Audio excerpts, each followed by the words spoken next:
জাতীয় নির্বাচনের তফসিল ঘোষণার একদিন আগে পদত্যাগ করেছেন অন্তর্বর্তী সরকারের উপদেষ্টা মাহফুজ আলম ও আসিফ মাহমুদ সজীব ভুঁইয়া। তারপর থেকে আলোচনা কোন দলে যোগ দিচ্ছেন এই দুই উপদেষ্টা। এদিকে এনসিপির শীর্ষ পর্যায়ের নেতাদের সাথে দুই উপদেষ্টার অনানুষ্ঠানিক আলোচনা চলছে, এমন তথ্য চলে আসে সামনে। এতে প্রশ্ন উঠেছে, দুই সাবেক উপদেষ্টার পরবর্তী রাজনৈতিক গন্তব্য কি তাহলে জাতীয় নাগরিক পার্টি? বিস্তারিত জানাচ্ছেন সাদিয়া সিদ্দিকা।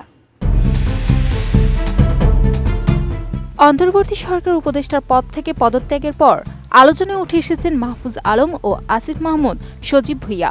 জাতীয় নাগরিক পার্টি এনসিপিতে তাদের যোগদান নিয়ে শুরু হয়েছে নতুন গুঞ্জন। এনসিপির শীর্ষ পর্যায়ের একাধিক সূত্র জানিয়েছে, বিষয়টি নিয়ে দলের ভেতরে বিভিন্ন স্তরে কথাবার্তা চলছে এবং দুই পক্ষের মধ্যেই আগ্রহ রয়েছে। সবকিছু চূড়ান্ত হলে তাদের জন্য দলে নতুন পদও সৃষ্টি করা হতে পারে। দলীয় সূত্রগুলো বলছে, মাহফুজ আলম লক্ষ্মীপুর 1 এবং আসিফ মাহমুদ ঢাকা 10 আসন থেকে জাতীয় সংসদ নির্বাচন করবেন, এটি অনেকটাই নিশ্চিত। এর আগে দুজন বিএনপিতে যোগ দিয়ে ধানের শীষ প্রতীক নিয়ে নির্বাচনে অংশ নিতে পারেন এমন আলোচনাও ছড়িয়ে পড়েছিল। নতুন বাংলাদেশ গড়তে এলো জুলফিকার স্টিল। জুলফিকার স্টিল, ইস্পাত দৃঢ় অঙ্গীকার। ঢাকা 10 আসনে বিএনপির প্রার্থী ঘোষণার পর আসিফ মাহমুদ গণ অধিকার পরিষদে যোগ দিচ্ছেন এমন গুঞ্জনও শোনা যায়।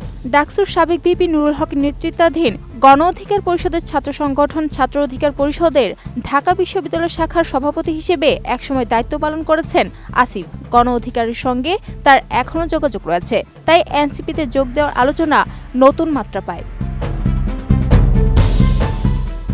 এনসিপির সঙ্গে মাহফুজ ও আসিফের সম্পর্ক শুরু থেকেই ঘনিষ্ঠ ছিল। জুলাই গণঅভ্যুত্থানের সম্মুখ সারির ছাত্রনেতা হিসেবে দুইজনই অন্তর্বর্তী সরকারের উপদেষ্টা পরিষদে স্থান পেয়েছিল। তবে গত 2 থেকে 3 মাসে এনসিপির শীর্ষ নেতৃত্বের সঙ্গে আসিফ মাহমুদের এক ধরনের দূরত্ব তৈরি হয়। অন্যদিকে দলটির ভেতরে মাহফুজ আলমের প্রভাবও কিছুটা কমে আসে। এই কারণেই তাদের এনসিপিতে যোগদান নিয়ে অনিশ্চয়তা তৈরি হয়েছিল।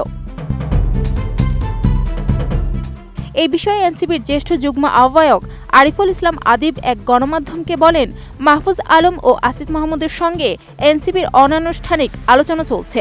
দলের নেতৃবৃন্দ তাদের এনসিপিতেই চাইছেন। বিষয়টি কিছুদিনের মধ্যে পদত্যাগকারী দুই উপদেষ্টার পক্ষ থেকেই পরিষ্কার করা হবে।